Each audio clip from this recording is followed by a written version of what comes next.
Good morning, dear students. I hope you all are doing well. Today I am going to start our first chapter of English literature. The first chapter is The Crystal Cave, written by Anup Kumar Datta. The Nakt tribe lives in the riverine, mountainous district of Tirap in the beautiful state of Arunachal Pradesh. Here is a story of Thenyak and Changun, two brave Nakt children. In this chapter, we will go through a story of one of the Nakt tribal family.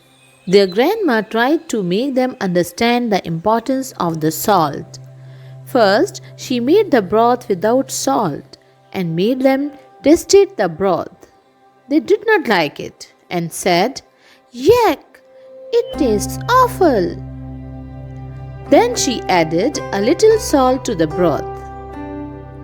They tasted again and said, "Delicious, Grandma."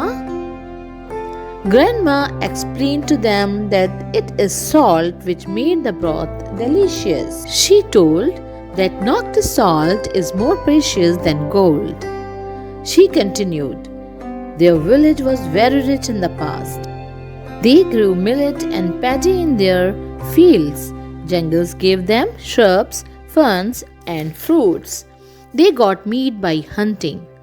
And most important, they had salt. She told a salt spring used to flow by their village.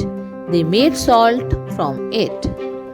Villagers bartered salt for other necessities.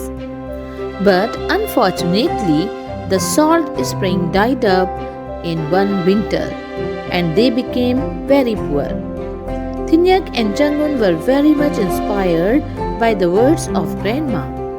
The courageous children went in search of the spot where the salt spring had flowed into the river. After a risky journey, they had found some clues which took them to the spot.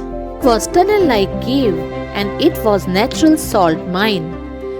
They filled their bamboo tubes with salt and came down. And villagers who were worried saw the children coming. They broke out into loud cheers. The children reported to Grandma Kamlong that they found the cave of salt and poured out the salt onto the earth. The chief of the village congratulated them and said that they would be rewarded. The children would be the chief guest during the Loku festival. Grandma Kamlong broke out into a Nakt ballet for courage. The villagers sang along and began a grand celebration. From this chapter, we too learned some very important things about salt. Like, salt is made up of sodium and chlorine. We get salt from the seawater by letting the water evaporate. And salt is also found in caves. Salt is used in cooking and seasoning. All domestic and wild animals need salt to meet out their body requirement. That's all for today. Children, go through the chapter again, read it properly. Go through the PDF, do question answers, word meaning and make sentences in your copies neatly. Goodbye.